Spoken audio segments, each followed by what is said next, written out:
Assalamualaikum warahmatullahi wabarakatuh. Selamat pagi, selamat datang lagi di pembahasan tentang masih di elastisitas ya.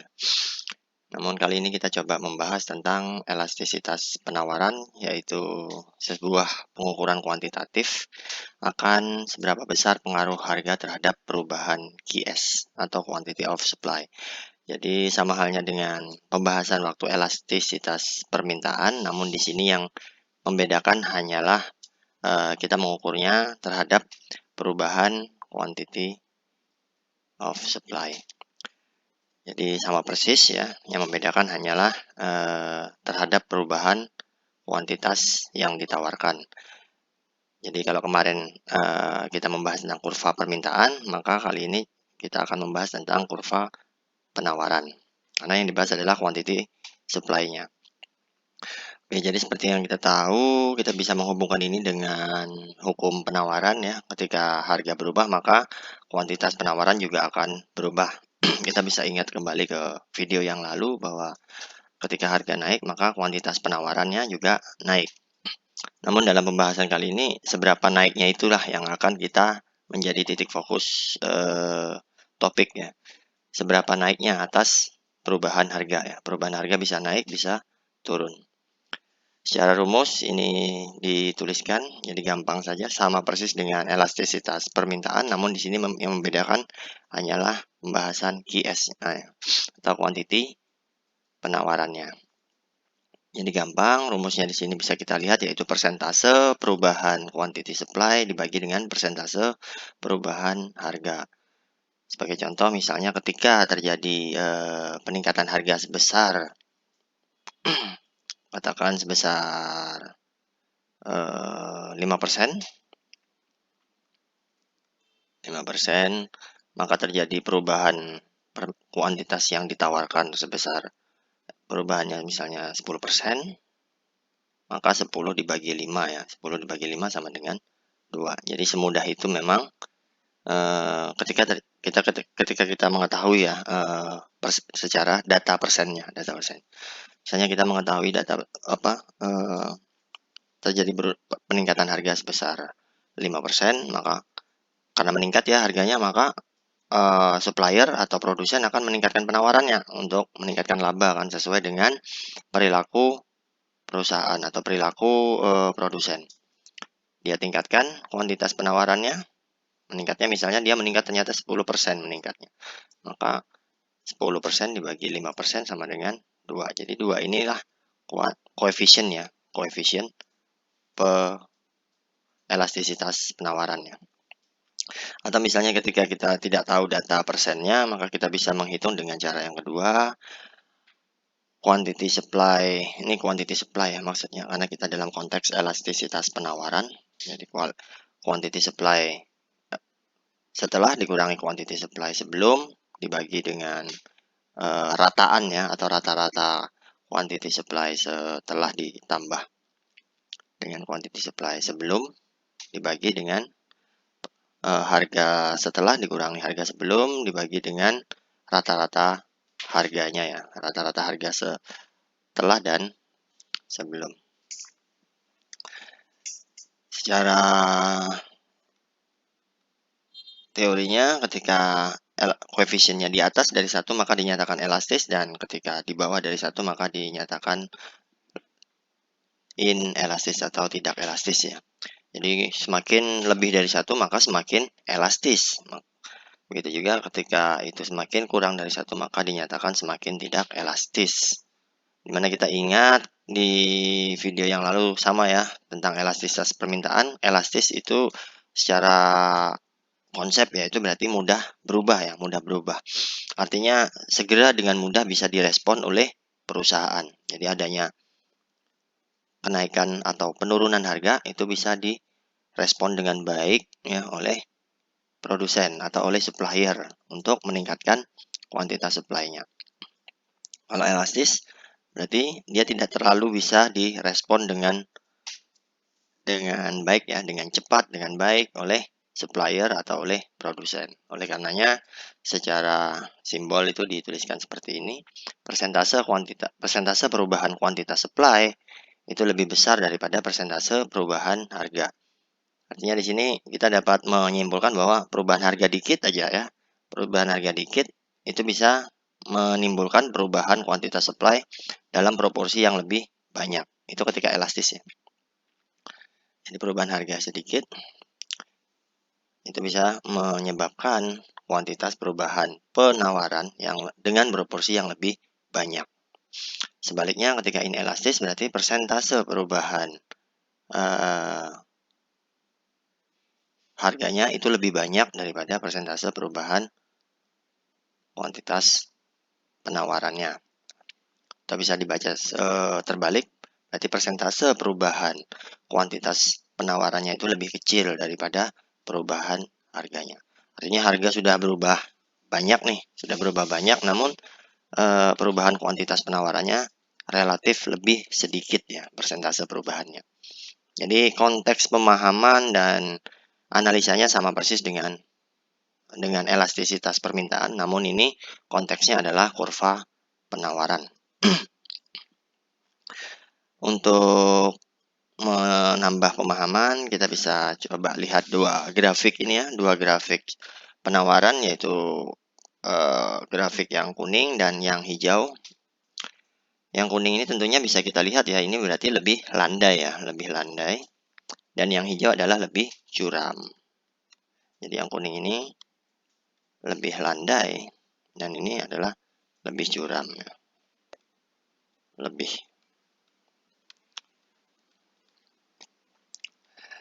Jadi ketika kita melihat kurva yang lebih landai di sini, kita bisa menyimpulkan bahwa perubahan harga itu langsung direspon dengan baik oleh produsen dengan peningkatan kuantitas penawaran yang lebih tinggi daripada kalau kita bandingkan dengan kurva yang lebih curam atau yang hijau ini ya. Sebagai contoh di sini perubahan harganya sama-sama Rp5.000 ya. Katakan di sini dari price 1 yaitu sejumlah 5.000 dan price meningkat menjadi price 2 sebesar 10.000. Jadi dengan peningkatan harga yang sama ini, respon daripada produsen atau supplier akan berbeda pada dua kurva ini. Yang kurva lebih landai atau kuning di sini dia merespon dengan peningkatan sebesar 100 unit ya. 100 unit. Dan kurva yang hijau dia merespon sebesar cuman 50 unit. 50 unit. Jadi secara responnya memang lebih merespon yang landai ya. Kalau kita hubungkan dengan rumus tadi, ini adalah yang elastis ya, yang lebih elastis atau yang mempunyai koefisien lebih dari 1. Jadi responnya lebih mudah jadi di sini bisa kita simpulkan bahwa produsen atau supplier dapat mempunyai kemampuan untuk meningkatkan produksinya ketika terjadi peningkatan harga. Yang curam atau lebih inelastis ya, inelastis ini lebih sulit ya untuk merespon akan adanya perubahan harga. Jadi masing-masing komoditas, masing-masing produk, baik barang maupun jasa itu mempunyai sifat dan karakter tersendiri yang menyebabkan produsen itu merespon akan perubahan harga tersebut. Jadi inilah bedanya sebagai penambah wawasan kita antara kurva yang elastis dan yang inelastis.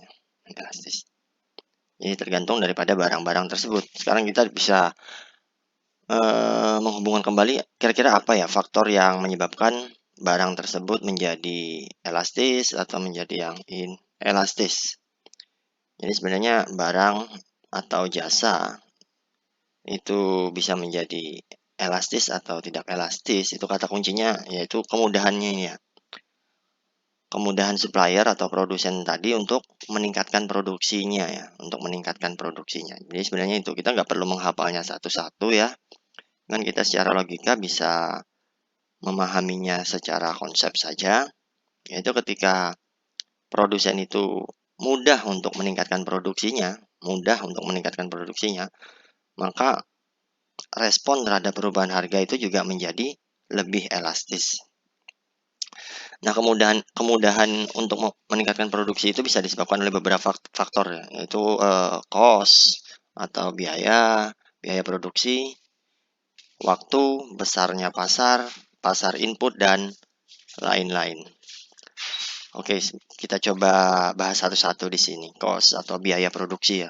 Misalnya biaya produksinya atas barang dan jasa tersebut tinggi ya, maka perusahaan tidak serta-merta dengan mudah untuk meningkatkan produksinya ketika terjadi perubahan harga.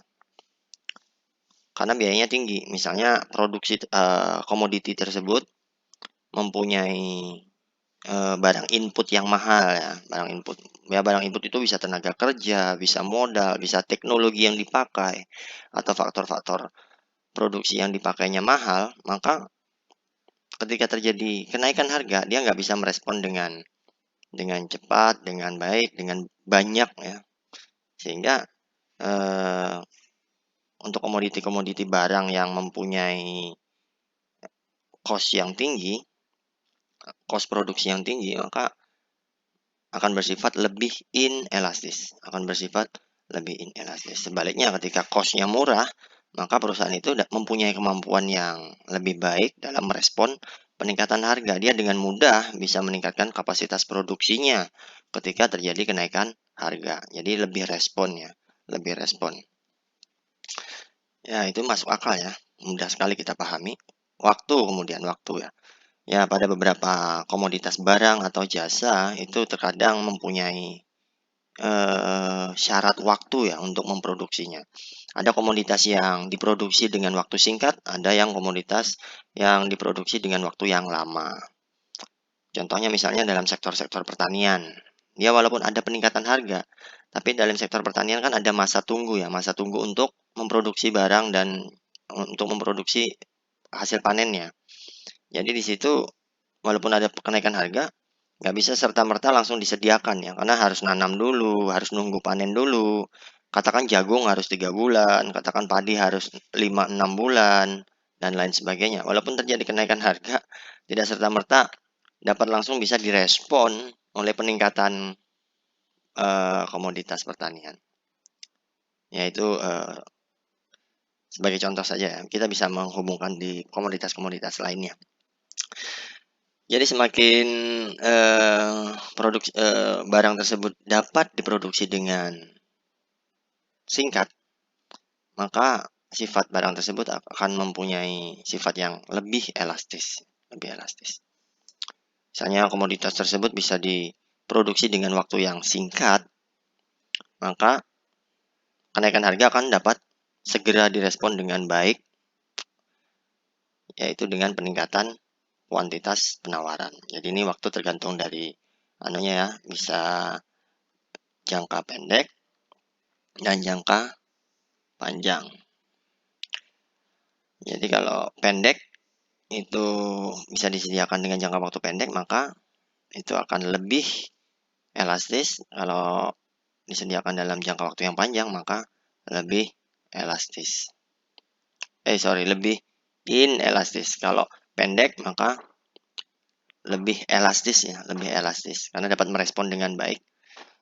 Kemudian kalau komoditas tersebut diproduksi dalam waktu yang panjang, maka sifatnya adalah lebih inelastis. Oke, yang ketiga misalnya besar pasar nih, besar pasar. Jadi ini menentukan juga dalam produsen atau supplier merespon terhadap perubahan harga, besarnya pasar. Jadi perubahan harga itu terjadi pada pada pada secara umum atau hanya sebagian ya. Ketika di beberapa tempat itu naik, maka produsen atau supplier serta-merta dapat mengeksplorasi lebih banyak lagi untuk memproduksi barang dan jasa. Karena permintaannya lebih banyak ya, lebih banyak. Sehingga semakin besar pasar, semakin besar pasar akan komoditi tersebut ya. Perubahan harga akan lebih direspon dengan baik ya. Dengan baik. Artinya komoditas tersebut akan bersifat lebih elastis ya. Lain halnya ketika pasarnya itu hanya sedikit ya, katakan hanya satu tempat, hanya beberapa orang, hanya beberapa kelompok orang, hanya beberapa jenis karakter orang, seperti itu ya. Jadi kenaikan harga di situ tidak bisa direspon dengan banyak ya, dengan baik. Jadi sifatnya ketika pasarnya itu sedikit atau pasarnya itu hanya relatif lebih kecil, maka sifat penawarannya bersifat lebih inelastis. Inelastis. Masuk akal ya. Kemudian yang keempat yaitu pasar input. Kita kemarin telah membahas tentang masalah pasar input ya. Pasar input yaitu tentang ya ini hubungannya dengan cost juga ya, ada hubungannya dengan cost juga ya. Pasar input di sini ketika komoditas barang tersebut mempunyai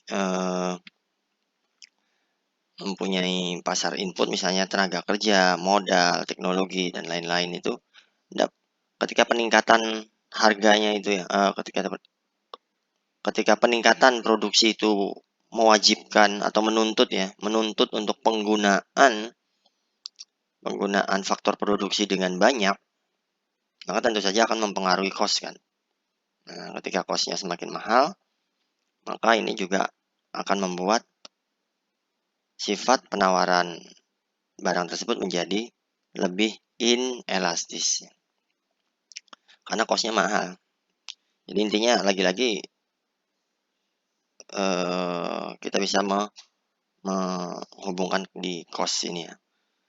Lain halnya dengan pasar inputnya, misalnya input daripada produksi tersebut relatif relatif mudah didapat, seperti itu ya, lebih mudah didapat dan murah seperti itu, maka itu akan sifat penawarannya akan menjadi lebih elastis.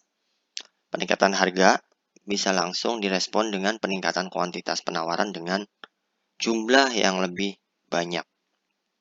Ya. Ya, ini dan lain-lain. Makanya ada konteks dan lain-lain di sini, yaitu cuma mengisyaratkan supaya kita tidak terpaku kepada contoh-contoh berikut. Kita bisa mengilustrasikan dari beberapa macam fenomena atau kejadian-kejadian di dalam perekonomian. Ya, artinya kita bisa menghubungkan ke logika kita ya dalam berpikir. Intinya ini, kita kembalikan lagi ke kemudahan untuk meningkatkan produksi itu mudah atau enggak kan.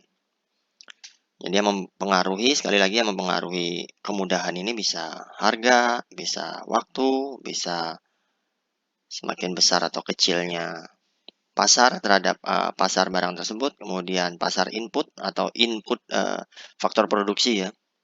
Pasar input kan berhubungan dengan faktor produksi ya. Faktor produksi kan bisa kapital, labor, resource, atau teknologi, dan lain-lain. Jadi itu faktor-faktor penentu elastisitas penawaran yang membuat kurva penawaran menjadi lebih elastis atau lebih inelastis. Oke, baik, selanjutnya nanti akan kita bahas tentang bagaimana dampaknya terhadap studi kasus di dalam perekonomian. Terima kasih.